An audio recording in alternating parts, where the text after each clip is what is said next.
So, hi and welcome to a video. I just moved. As you can see, I'm in my living room / kitchen. There's still a few boxes out back there that I should get to, but I don't have anywhere to put things that are inside them, so I don't know what to do with them, so they're just sitting there. So, I've gotten a few questions about like what plugins I use for my music, and I thought it could be a good idea to talk about them. So, strings. I mainly use Native Instruments, Symphony series strings, I think it's called.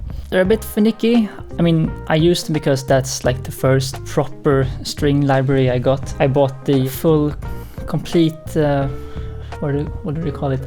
The Native Instruments Complete 13 Ultimate Collector's Edition or something. Yeah, so the strings, they have a very nice sound. They have the like several mic positions you can use to kind of shape the sound if you want it to be like more old-timey, or like if you really want that close-up feel, you can use the close microphones. I mainly just leave it on the stereo ones because they sound fine to me, but I'll use the close mics now and then when I want the like more intimate sound.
That's what I mainly use for my strings. I especially like the cello legato, or legato, or legato. I usually double the cello legato together with like a horn or something, and that gives it a very like nice, huge sound for melodies and stuff. The strings are nice. I don't know what to say. It's a string library, and it's pretty basic in many ways, but also like there's most of the things you need.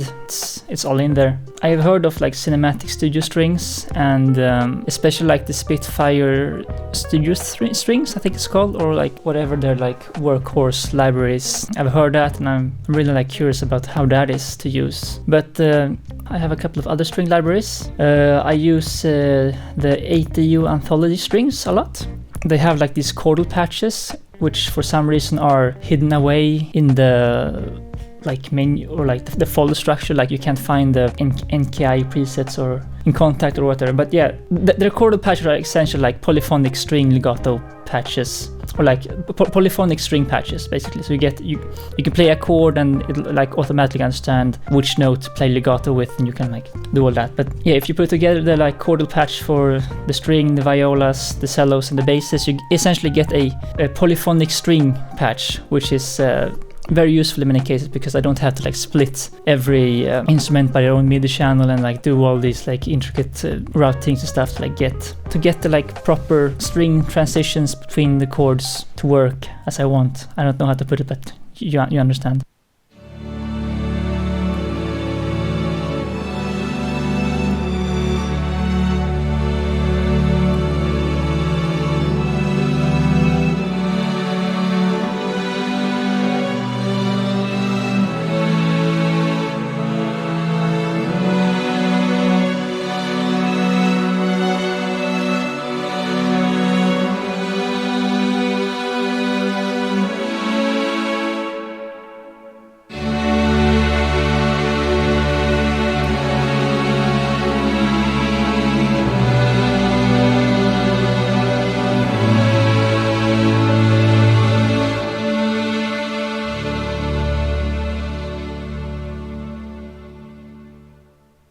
they complement each other in a way, because the native instrument strings are very soft, like smooth.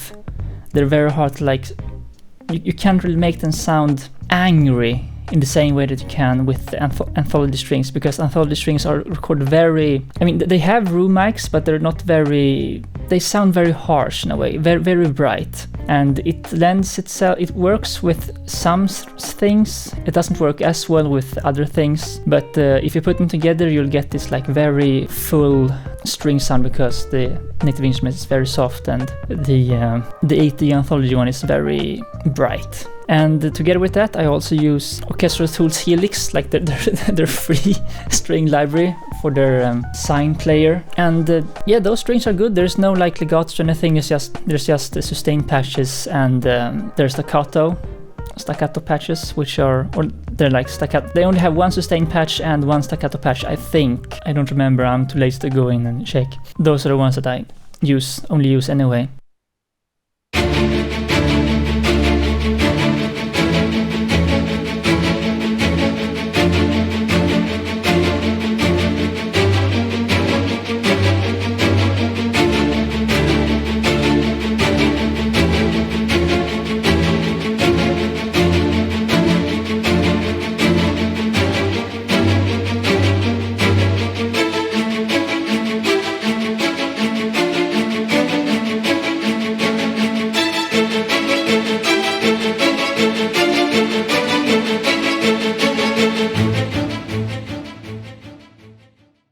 I'll usually double the staccato strings in Helix with other things, like the Project Sound free orchestra strings.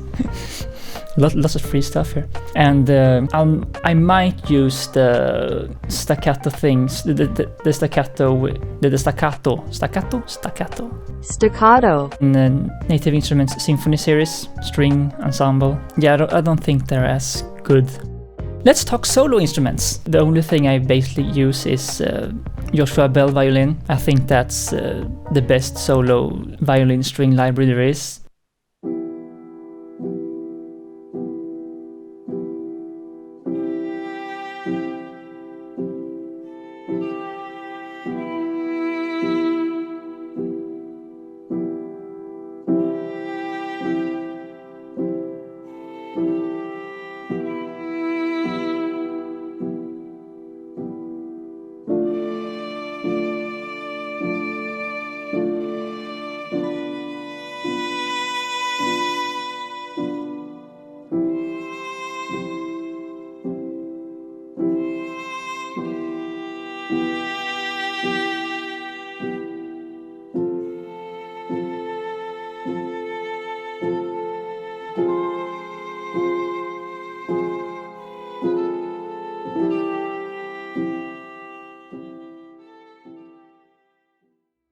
I mean, it's so smooth.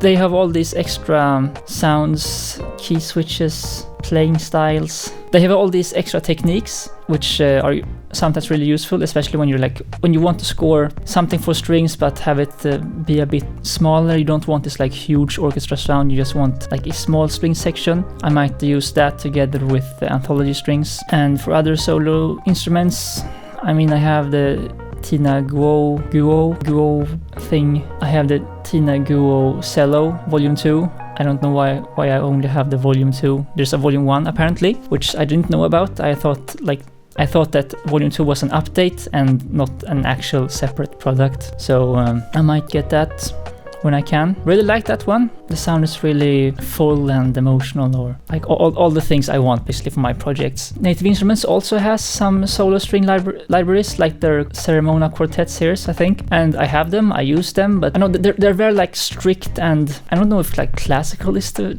right word, but I can't get the same kind of emotional sound as I can from like Joshua Bell, for instance. Oh, and they don't have a solo bass, which I really need, actually, like a solo bass library.